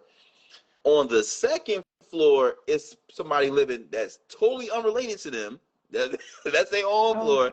And Okay. she lives on the third floor. Hmm. And so then they cue to the husband, and he's basically explaining, well, guys, we're gross, and she deserves her own space. And so, me, I'm like, I understand it. And so we just have our own separate wings. Now, I am I'll say this. I'm an Aries, so Mm. I try to be expansive with my thoughts, but I within reason. Uh-huh. I can understand people, you maybe don't want to be in a separate room, or maybe y'all come together, um, which but I still ain't that ain't my vibe. But What's your what's your thoughts on this? Could you see yourself living in a separate bedroom or even floor from your husband or your significant other? And what's your thoughts on this, Autumn? Could I do it? Absolutely. Would I want to do it? I mean, I think I don't know. I might be weird with this, but I love space and I personally probably wouldn't mind it. My dream scenario is just to at least have my own closet and bathroom. Everything else can be shared, like the bedroom shared, but like an ensuite, like a double ensuite. His side, his closet is over there, his bathroom. my closet, and my bathroom's on the other side. That's my dream. That is my dream. If I have that, I'm I gonna can flip respect everything else. that. I'm gonna Y'all flip everything water else. bill is gonna be crazy, but I could respect it. I could respect it. Now, I've had this conversation with several baddies, and it's becoming more of a growing phenomenon to have that personal space. As an Aries, and I've had this conversation with several Aries. We like our space. We enjoy space. Yeah. So, could it be possible? It's possible. Yeah, it's Like Kevin possible. Garnett said, anything is possible. But ideally, I mean, I still am a romantic at heart. I enjoy that. We go to bed together, whatever, Yeah. whatever. Um, Somebody presented to me, which was crazy. They said, yeah, you have your own space. When you in the mood, y'all convene or Uh-huh. reconvene, do what you do, and then you go back to your personal space. That's too much. That's That's too much. no. That's too much. I no, But I wouldn't want to do that. here's my thing, right? So I'll just end with this. If this is indeed the agreement, right? Keep it to yourself. don't don't go on an interview that's gonna be shared on national TV and social media. I don't know which of the two is worse, Uh-huh. but telling everybody, yeah, he living downstairs by himself. I'm living upstairs. It was getting crazy. They was like, people was, because Black Twitter don't play. So they put a meme of Jay-Z from the video, Excuse Me Miss, when he going up the elevator. Uh-huh. They was like, this me going to her floor while he downstairs. Oh I my said, oh God. no, this is crazy. Um, yeah, just my whole thing is I'm a very, in certain regards, while I laugh and joke with y'all, but in some natures I am private. Don't be putting me on blast like that if that's what we had. And we had this goes back to a clip of, I won't tell that. I'll save that story for another day. My one of my arch rivals, Cheryl Lee Ralph. Oh, Um, I like yeah, I her. said it. But Cheryl Lee Ralph had she talked about her Oh. and her husband. They got separate places. And just telling it to just go into glory with the story. And I'm like, where is this husband to dispute this? And how does he really feel about this? Because she make it sound like this is wonderful. And I don't know, Yeah. I don't want to be in his business, but that's how low that's how one sided. That's how one sided. I would, yeah, because I think her husband is he's in politics, and I think he lives in like Pennsylvania or something. And then obviously like she's working like in Hollywood and stuff at a private started to be in LA most of the time. I get like not wanting to, have to change your career or something for your significant other, but I just feel like that's a little crazy to me. Like, what's the point at this? Like, y'all friends, like y'all y'all long distance friends. I don't get that. Like King personally, said they be having sleepovers with each other. Exactly.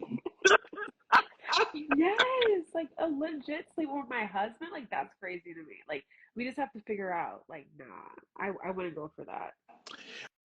I'm one day I gotta get they approval, but I gotta share with y'all the story of my godparents. He's a reverend and bishop in the A or retired reverend and bishop in the AME.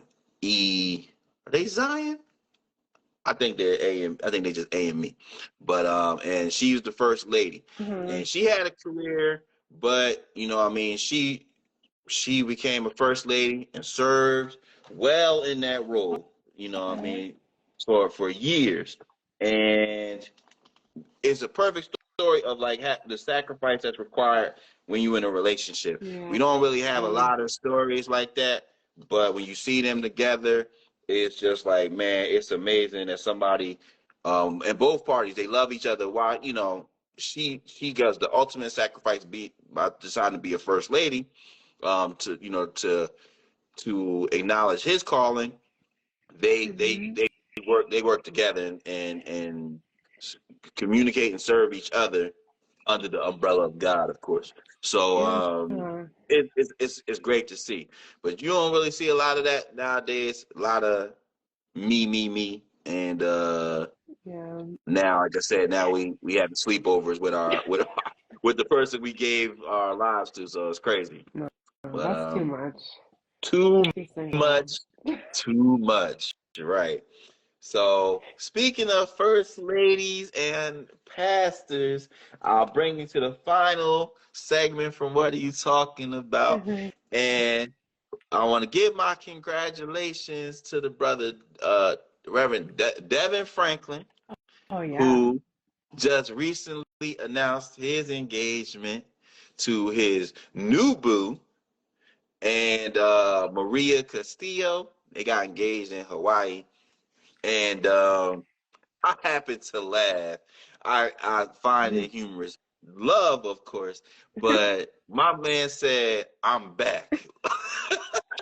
He said, "I'm back." Y'all thought y'all had me down after Megan Good and we split ways, and then she got with dang, I'm about to say Ant-Man, but we was Jonathan. about to Oh yeah. Jonathan Majors. You know what I mean?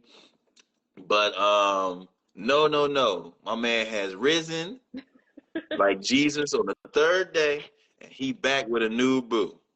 And I think it's Yeah. good.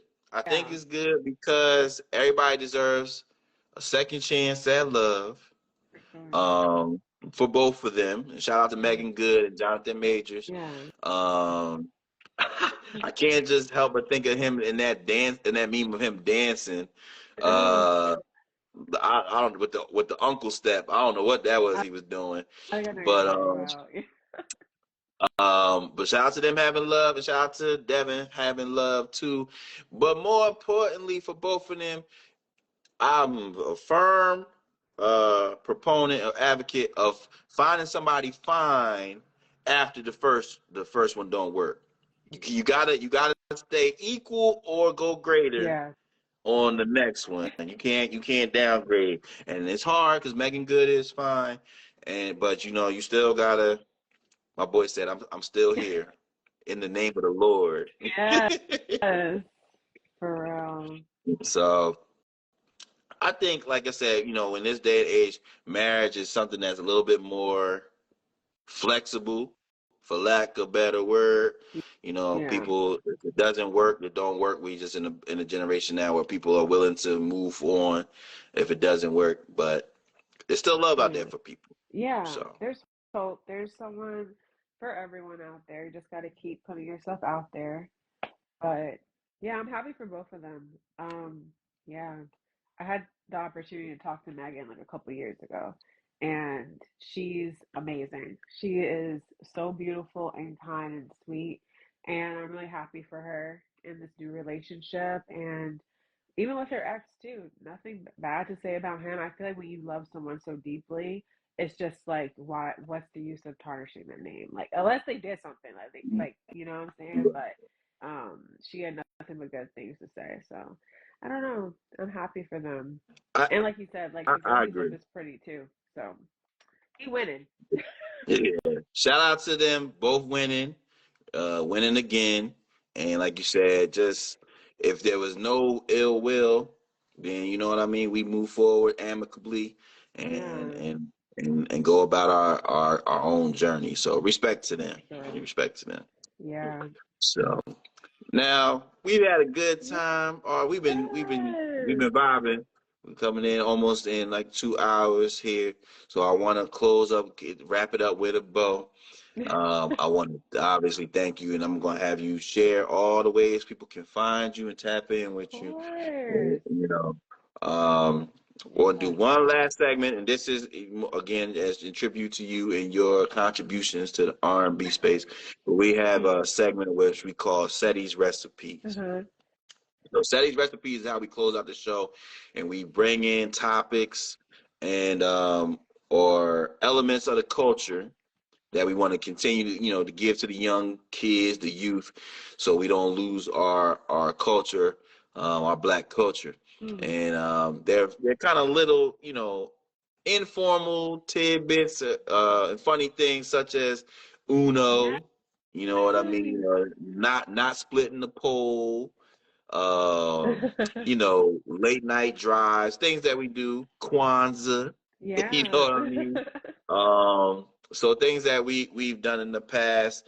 So today, in honor of you, something that we are going to celebrate today, as a recipe is R&B groups. Okay, Mm.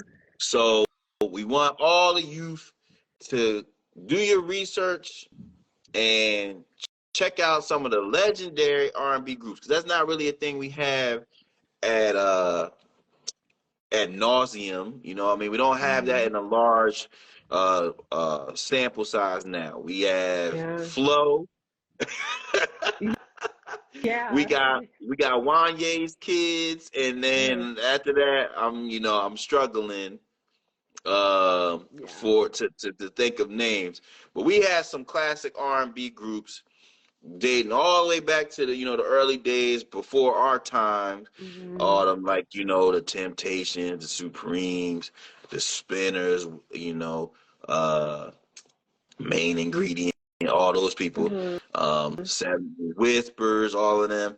Then you get to the 80s with Guy and In Vogue, Mhm. and into the 90s SWV, Yeah. um, TLC, See, Destiny's see, Child. child. Yep. Yes.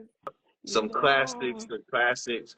Um, Escape, Yes. and then See. you got my guys, Drew Hill, Jagged Edge, uh, Jodeci, Uh-huh. and then again from them, so, Casey and JoJo. Uh-huh. Um, so a lot of classic groups. Um, and you got some great love songs. You got some toxic songs. Um, they wasn't, you got some freaky songs. You got a little bit of everything from the Yeah. R&B group back in the day. You might even get you a little gospel song at the end of the album. You know what I Yes. mean? So it was a great time. Yeah. Harmonies, ballads, bridges, all great things that like you said, not as frequent, but were um led to the development of what we have today, Yes. as far as R&B and soul. So I want kids to know about the R&B group. Do your research. Find you a favorite R&B group, and share that. Show it to your parents. They'll be proud of you for bringing in an album with 112 on it or something like that. Yeah. So do you have any favorite R&B groups that you Mm. enjoy? Of course, like Destiny's Child, that was my first one. I remember like begging my dad. We used to go to the CD store. I forgot what it was called, but the huge CD store. It was like on Route 22, and we would go there. And I got Writings on the Wall. That was my Hmm. first one. Destiny's Child. Classic, Um, classic. but I love the Fugees. Lauryn Hill, she's from my town. I want to say SWV. Yep. TLC, I've loved them. I'm trying to think. Yeah, those are probably like the main ones I listen to personally. Anything my mom was listening, she listened to a lot of gospel music, like Yolanda Adams, Kirk Okay. Franklin, like all like OGs. But like other than that, those are the main R&B groups I listen to, I like and like that. that's I it. like that. Is you really get a lot when you say TLC and Destiny's Child. Them alone, that's gonna keep you rocking. But then, like Yeah. you said, SWB is a personal favorite of mine with the female groups. Mhm. Hey, let's take the lyrics in here. We about to wrap it Hey. up. We about to wrap it up. But you here, so we happy to have you here. BB's one of my favorite baddies. So glad to have her in Yes. here in the line. But yeah, R&B groups. My main my main go-to male R&B group is always going to be Drew Hill. Always Okay. going to be Drew Hill Period. because they had the Drew Hill step. Um, you know what I mean? Cisco was always going crazy on the vocals. You had Nokia crazy ass pouring candle wax on himself. It was a lot going on in the 90s, but Drew Hill is my personal favorite male group, and like I said, SWV, and you really can't go wrong with Destiny's Child. Yeah. Do you have a favorite iteration of Destiny's Child?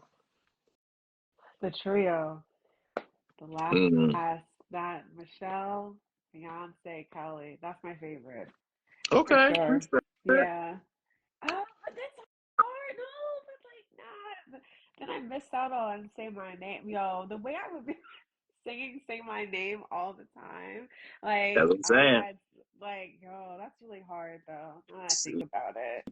I Now, just love Destiny's Fulfilled, but it's t- it's tough. It's tough because they, like I said, there's what three? Technically, it's three. Would you say three or four iterations? um, so you got the three, then you got the four, and then you got the one, two, three, four, I five. say three Yeah, I say because three. it get a little sticky in it. Because I'm a because I'm not counting like flight time when they was kids. I ain't talking about all that. Yeah, But yeah. I'm gonna say the original is my personal favorite because Mm-hmm. you got to include my boo Oh yeah, Latoya. Latoya. Yeah, I do love Latoya. So there was a time. I know this is it ain't even really that crazy. But Mm. Latoya was the one. Latoya was the one. Now Beyonce was always the one, but Latoya was the one too. You know what I mean? And then Kelly was always bad, but when Yeah. Kelly started to elevate, Mm-hmm. you know what I mean? And then Michelle was always doing her thing. You know, The best bridges ever. She has the yeah, best yeah. parts ever. So I think it's always tough when you get group changes, but yeah, now they managed through, and it's gonna be hard to deny when you got Beyonce at the lead. So Mm-hmm. yeah, Destiny's Agreed. Child was the ones, but Boys a to lot of the great Men thing about too. oh yeah, Agreed. no Boys to disrespect to Men. Boyz II Men. Yeah, New Edition. I just thought about those two when we were That's what talking about like I'm saying. male groups. It's Yeah. so many, and I think that's what was so great about it is because obviously you had your mainstream R&B groups, but you had them little small R&B groups Mm, like a Silk, you yes. know what I mean, and all these Mm-hmm. other people that was just like, damn, what's the? It's so many, and like we're not even talking Yeah. about the Millennium. Like that's really when they died off, but it's like the Yeah. super group of B2K. Yeah. You know what I mean? Loved B. I Because loved B2K. B2K was killing it for the ladies, and I ain't gonna hold you. If you was a true player, I was a young player back then, Five. but it's like you gotta put the B2K on for the girls. You know what I mean? They had that that's the reason why I love you. Mm, Track 7 on my playlist for my girls, for my baddies. Had to put that B2K on there. So yeah, a lot of great R&B groups. Um, so shout out to them. We mm. could get we could use another one. Like I said, Flo doing their thing right Yeah. now. But They across the pond. They're getting yeah, older we though. we need us. Yeah, we gotta bring back some of the R&B groups. But yeah, that's Ceddy's recipe for the day. We always try to bring something that get the people something to remember, but also get the young people something to peep.